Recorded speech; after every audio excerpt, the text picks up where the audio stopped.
The Spin-Off Podcast Network. Skinny are helping you show how smart you are with the 1Q quiz, an all-new, super challenging and super quick daily quiz built by the Spin-Off.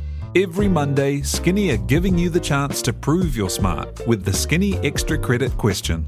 Get it right, and you'll get the chance to score yourself some Skinny Extra mobile credit, so you can text, call, or even video call your group chat and gloat about how big your brain is. T's and C's apply. The Fold is brought to you by O-Media, making brands unmissable and public spaces better across Aotearoa.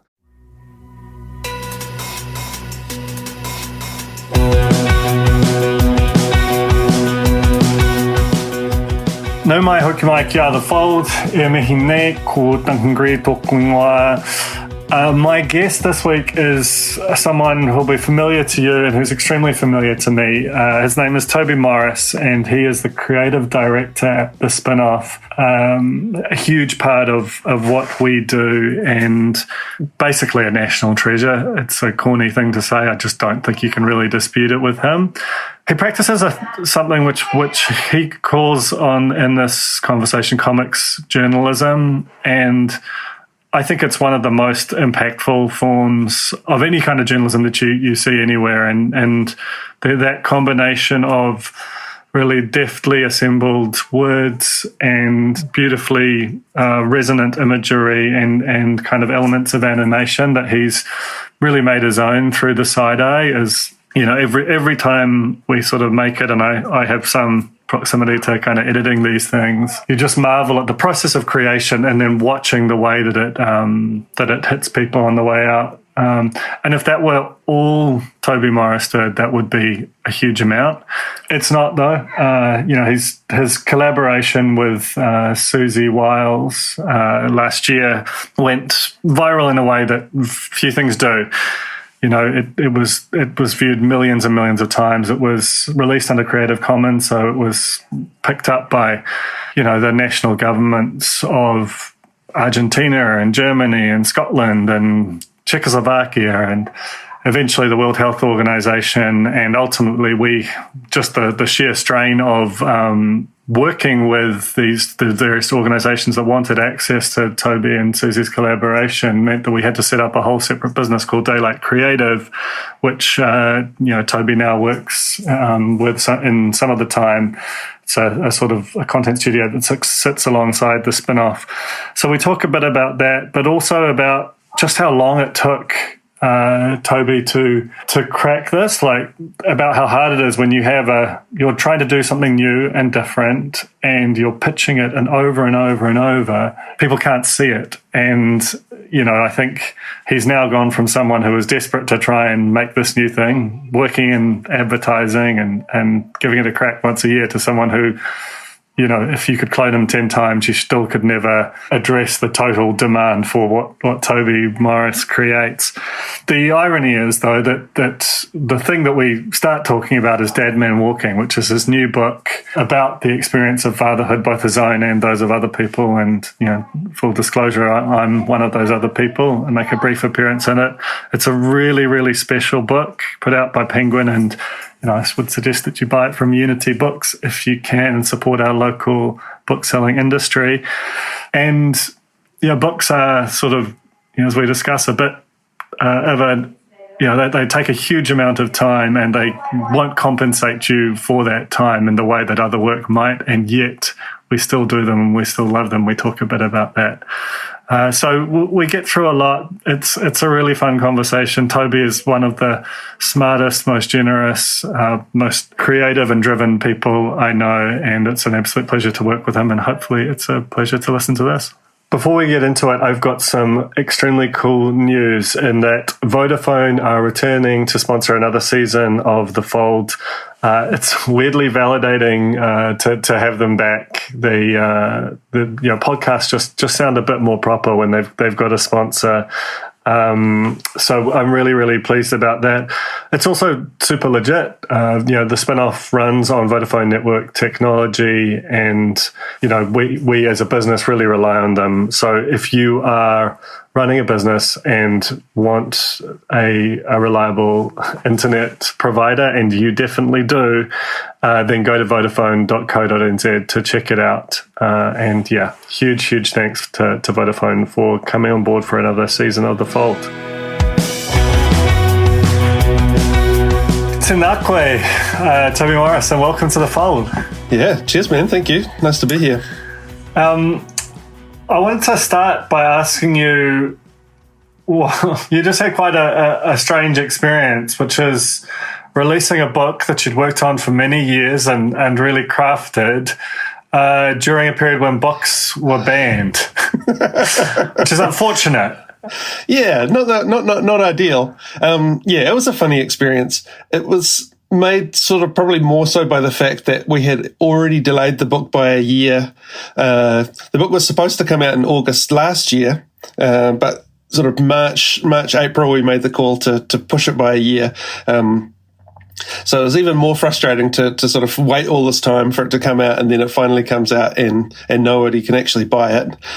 Yeah, very, very annoying. I mean, in a way, there's a funny feeling when you put out a book anyway, that you're sort of sending it out into the world and to see what happens. And there's just a part of that feeling that's a little bit sort of futile anyway, that you're kind of like, well, let's just see what happens, and you send it out into the world. So this was sort of extra, even more so this time, was kind of like, yeah, work on it all this time and say, here you go to the world, and nobody can see it yet. But the thing is, it's starting to sort of dribble into shops now. It seems like it's mostly in shops now, and presumably in a few weeks' time we'll be able to actually walk into a bookshop and see it on the shelf. It's hard because books are, on some level, and this isn't entirely true, but it's kind of it's true of a reasonable number of books published in New Zealand. They're not an economically rational thing for basically anyone in the transaction. They're these real labours of love, and a huge part of that on some level is waiting for that moment. And the fact that the moment happened on Zoom when it was kind of literally illegal to sell it, that's hard. Yeah, I mean, selling books is a sort of economically tricky proposition in New Zealand at the best of times, and I really feel for the publishers and stuff over this time, and the bookshops too. I don't imagine they make massive amounts of money, and to be closed over that time. It's just a frustrating thing, and I think it's probably representative of lots of the sort of the puzzle of working out how to respond to a pandemic. Is you have to draw the line somewhere. There's going to be a line somewhere of, on this side is essential items, and on this side is stuff that is you can't buy in level 4. But yeah, it was frustrating to have books be on that side of the line, especially when I don't think it would be, compared to say operating a kitchen or something, I don't think it would be a particularly risky business to operate in terms of handling in the amount of staff that you need and that kind of thing. No, I felt like Nicola Leggett, who wrote a piece for us about it, kind of captured some of that frustration. But as you say, it's starting to come out now. So let's focus on the book itself, which sure. I bought from Unity Books, and I recommend you do the same.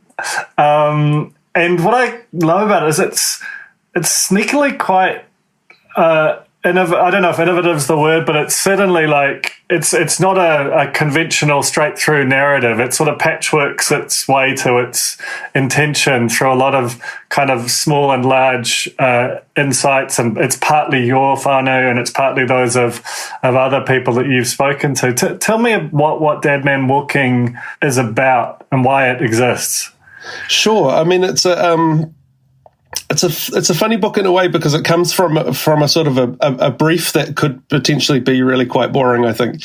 Like, to me, the idea of making a book about fatherhood or making a book about my experiences of fatherhood wasn't an idea that immediately jumped out at me as being super exciting. I've done a book previously called Don't Puke on Your Dad that was a sort of a diary of my first year of parenting, which, at the time I was wrapped up in that was tremendously exciting and felt like the entire world was my experience of parenting at that time. But as to sort of go back and repeat that book again wasn't necessarily the most exciting thing to me. But what made it more interesting, I think, to me, was to make it a broader picture than just my experiences.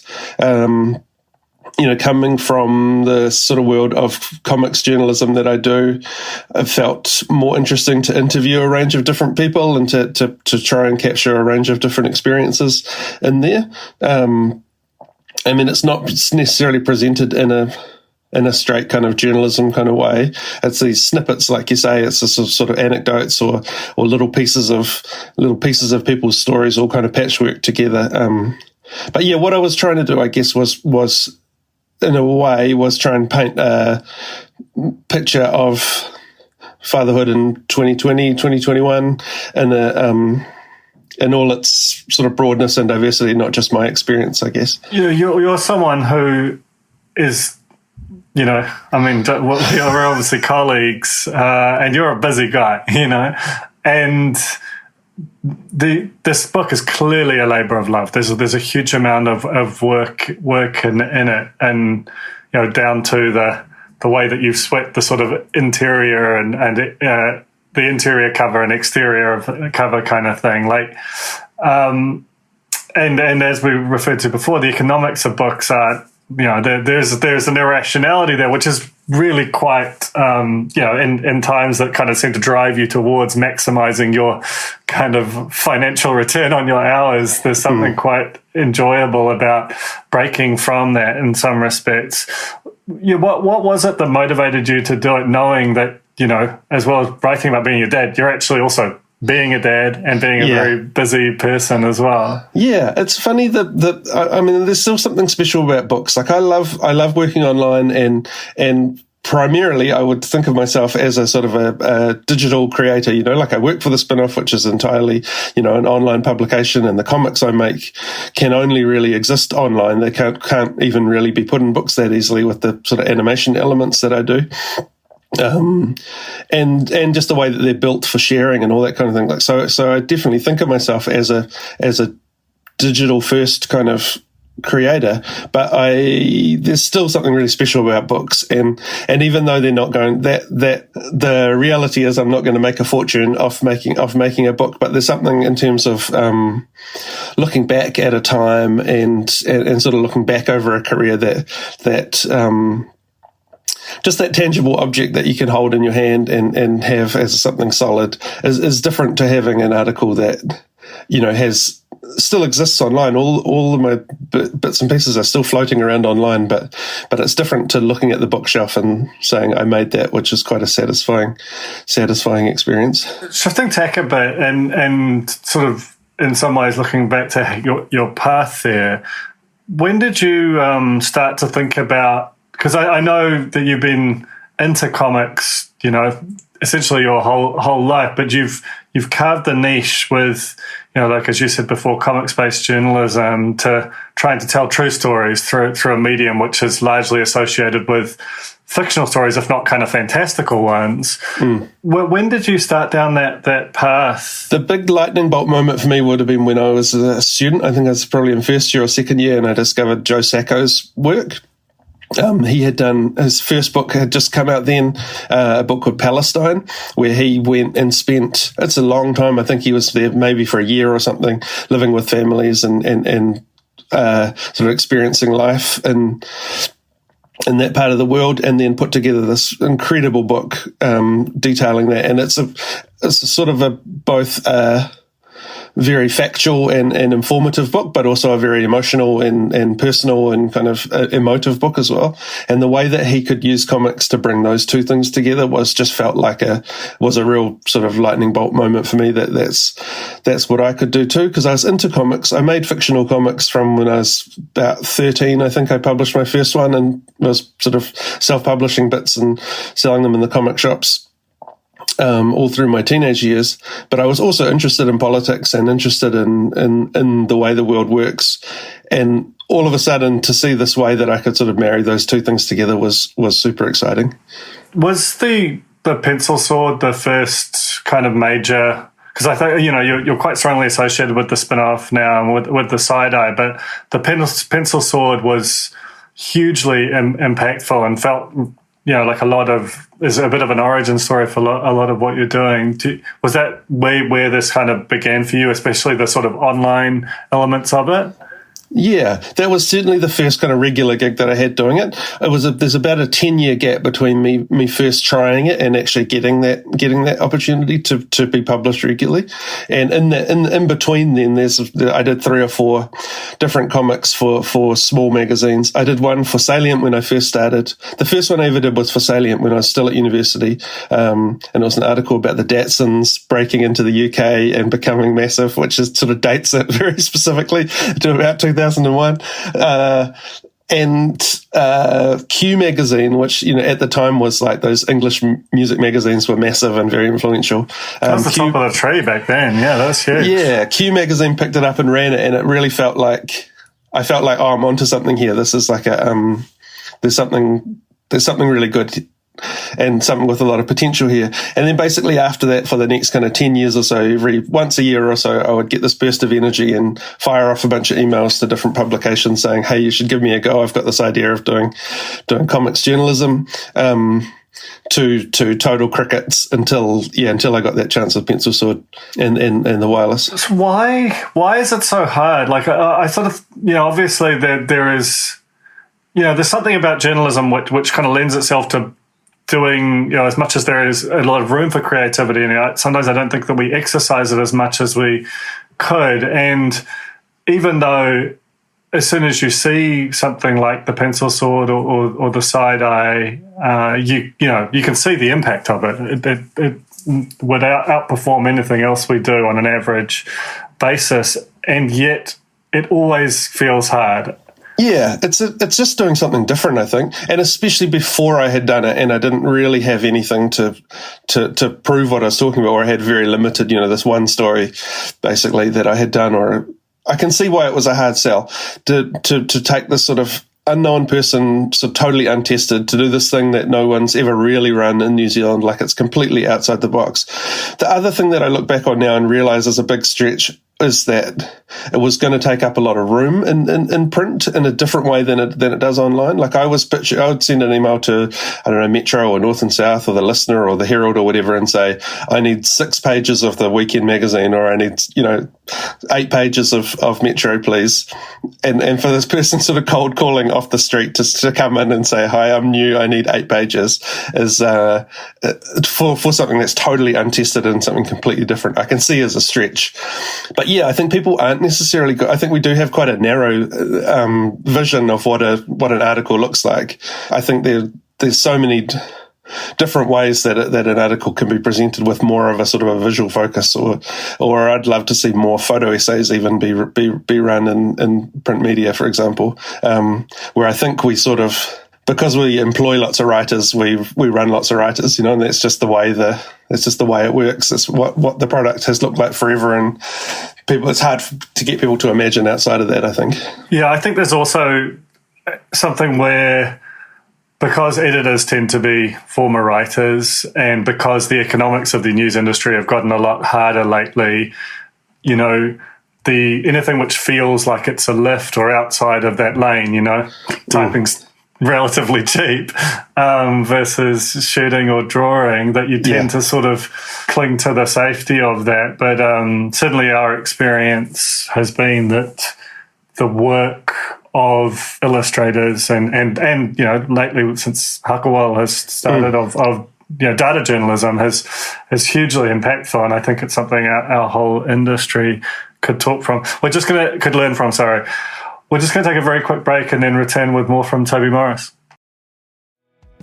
The Fold is brought to you by O Media, making brands unmissable and public spaces better across Aotearoa, with over 4,000 out-of-home advertising sites nationwide across both street furniture and retail centres. I'm super grateful to O Media for enabling us to make unmissable connections with Kiwis.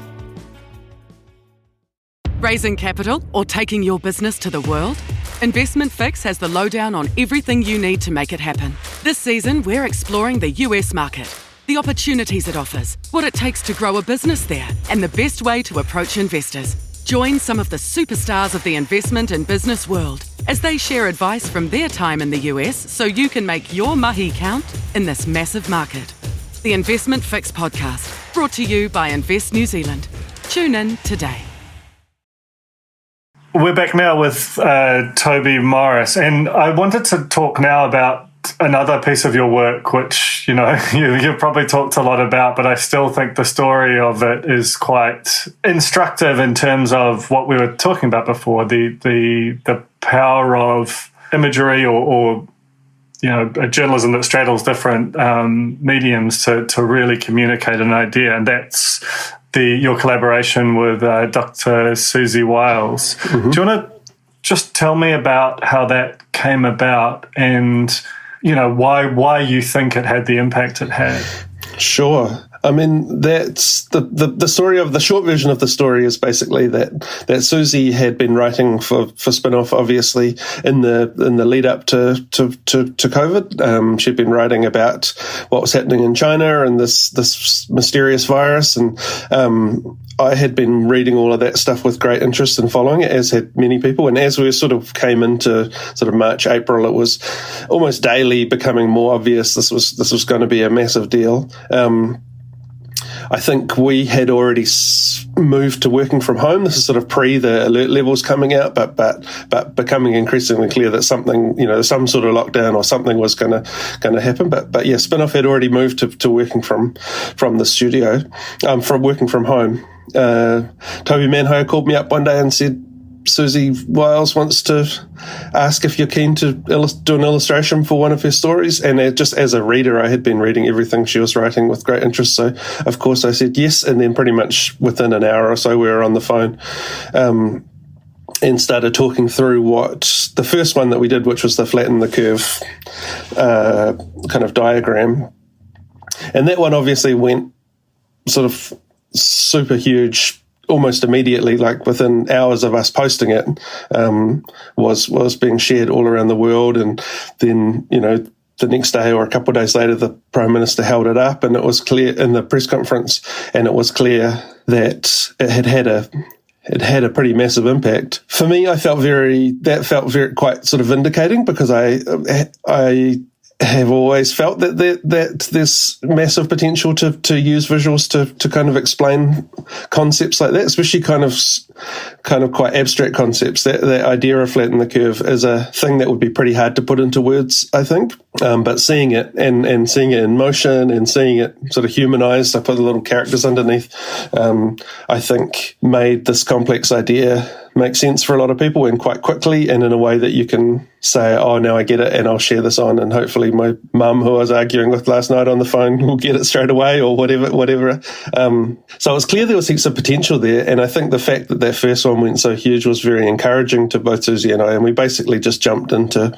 what do we do next? What do we do next? And I think both of us were kind of in that mode of trying to do everything we could to help.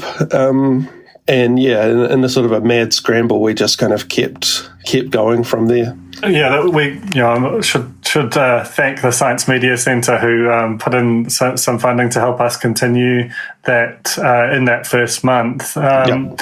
Was there it must be a strange thing, because I only had sort of, I was adjacent to it, but not feeling the full heat of it like you and Susie were. But, during that period, it felt like, you would encounter them multiple times any time you went onto social media, just being shared back to you, from wherever in the world, like, the US or wherever. It was a very strange sensation.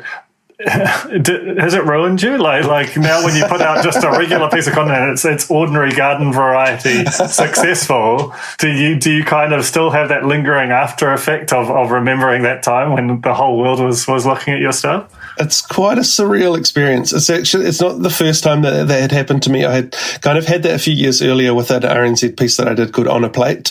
Went sort of super massive as well. So I've had that experience before of like one thing going sort of phenomenally big, and then everything else feels like a failure by comparison that doesn't sort of spread entirely around the world. But you also know, I knew at that time, like I've had that experience and sort of been through that, of knowing the other things, there's other things that I've done that are just as good as On a Plate, I think, or just as interesting or just as valid. I think it's healthy to try and separate out feeling. You can take the feelings of validation when people share things around as healthy to be, encouraged by that, but you also can't if something does, there's 1,000 reasons something doesn't go viral that are nothing to do with whether or not it was good or not. There's so much sort of timing and flukiness about what goes huge, that I try not to let it mess with my head too bad when things don't. There's never going to be a situation where every single thing you make goes that massive. So yeah, it's a bit of a can mess with your head, and then there's a sort of a point at which the scale just becomes kind of a bit surreal and almost just becomes kind of funny, you know, like you start seeing, I don't know, Ryan Reynolds shares it or something. It just feels bizarre at a certain point. That's just kind of, I don't know, it's hard to take it too seriously.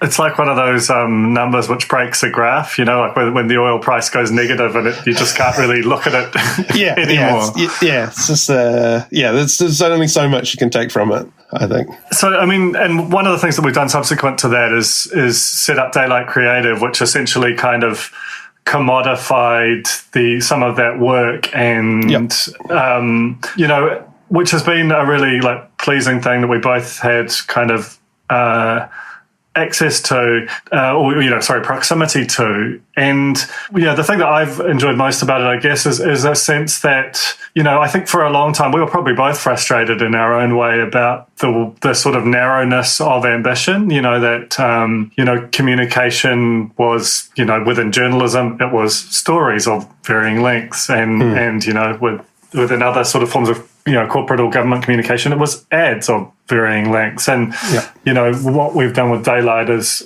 sort of just kind of try and be a bit more creative with that. Do you think that the tide is starting to turn now, you know, with a maturing of the big and now much more complex communications apparatus, that, you know, organizations, government, individuals are starting to understand that there's more than one way to sort of skin the cat? Yeah, for sure. And that's both sort of terrifying and massively exciting as well. Like before I was doing full-time comic work, like I say, there's that sort of 10-year period in between me trying to get a regular gig doing cartooning. And some of that time I worked in advertising, and that now is, you know, 7-8 years ago or whatever, was very much the model was we have a 90-second TV ad, we have 4 billboards, we have some print ads in some magazines, we have a radio ad, and this is the plan. Like that's how you get the word out about something. And I love that has changed. I think it was so boring and kind of predictable, the old way. I think part of it is sort of the internet, part of it is the pandemic, there's lots of 100 reasons why that's happened, but the fact that now some of it is born out of cost cutting, you know, like you can't afford to make a $1 million TV ad anymore in the same kind of way. But part of it is also just that people consume information in different ways in different places and aren't all sitting in front of the 7 o'clock TV one like the way they used to be. And that's exciting to me. It means you reach broader communities, but it means also as someone making the messaging, you get to you have to think a bit more creatively about what you're saying and who you're saying it to and where you're saying it and all those things. Is cool and has opened up the door for people trying to do something a bit different, which I think we have been doing with Daylight. Do you think that it's funny, right? Because it in some ways feels like as much as it's driven by the sort of the platforms, which are, you know, now, you know, most of them are the biggest, you know, 5 or 6, 7 companies in the world. Yeah. But the actual creativity of creation is very much bottom up. And, you know, you've been very, very innovative with form, but it feels like the fact that there are millions of people all, you know, wanting to do the same thing, communicate widely every day. And you see just the absolute breadth of that and the way that people can pop out of different communities and reveal things about those communities' sort of worldview and sense of humor and so on. And there's just this giant marketplace that's kind of constantly seething, is in very fast motion. That's really confronting to the sort of traditional orthodoxies. But if you're sort of playing in or near that space, you know, if you have the right mentality, it can just be a lot of fun too. Yeah. Yeah, I mean, I think we're probably somewhere in the middle, right? Like we're not the giant agency that used to make the $1 million ad, and we're not the teenager that is suddenly an absolute whiz at editing video and can make a hilarious video in 30 seconds and very instinctively and intuitively do that. Wes probably sits somewhere in the middle of those two things. We're both sort of users of the technology, but also people trying to make messaging. And there's so much potential there. It's exciting to think of the potential there. I feel like it's cracked open and it's, the sort of cards are off scattered, and there's opportunities there, I think, both creatively and to ways to reach people. Yeah, absolutely. And yet, we started this conversation talking about a book, which feels like on some level the absolute opposite of that content. Yeah. Having and knowing how long this took, do you have more in you, or is there a project of any description that sort of functions as like a bit of an Everest for you that's sort of faintly calling your name, and do you think that you'll eventually have to go and address? There's lots. I mean, there's so many things that if I had infinite time and energy that I would love to do. Like I would love to make a animated TV series. You know what I mean? Like I would love to do there's a series of books that is a sort of a vague idea that's been floating around, a sort of a young adult, book series that I would like to do, but that's just the time. I just don't know when I get to do that. I'd love to make more graphic novels, like sort of fictional graphic novels, but I just don't know when. I'm struggling to keep up with the workload that's on my plate at the moment, but that's fun too. Like, I mean, I feel like I have probably 30 more years of doing this ahead of me, you know what I mean? There's going to be some twists and turns and try some different things. I don't want to be someone that, like, I have never, I don't know, each to their own, and there's different ways to approach a career, but I don't want to be the type of artist or the type of creator that just makes the same picture over and over again for the rest of their life,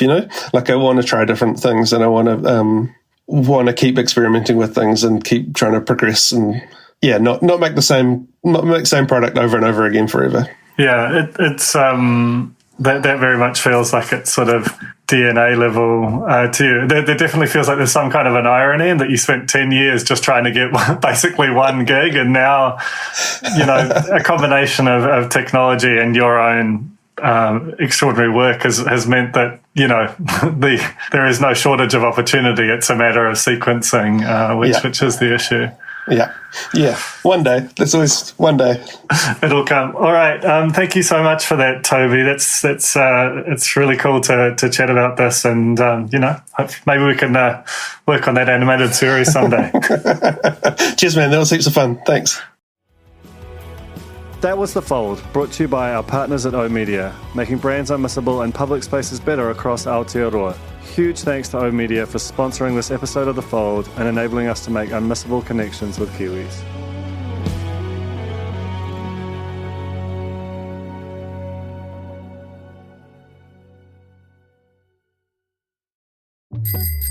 Ready to rediscover the joys of cycling? With over 300 kilometres of cycle paths across Tāmaki Makaurau, jumping on your bike and going for a ride is such a fun way to discover the city from a different perspective. Cycling is getting more and more popular across Auckland, so now's a great time to join the hype and give cycling a go. Head to at.govt/cycling to find your nearest cycleway today. The Spin-off Podcast Network.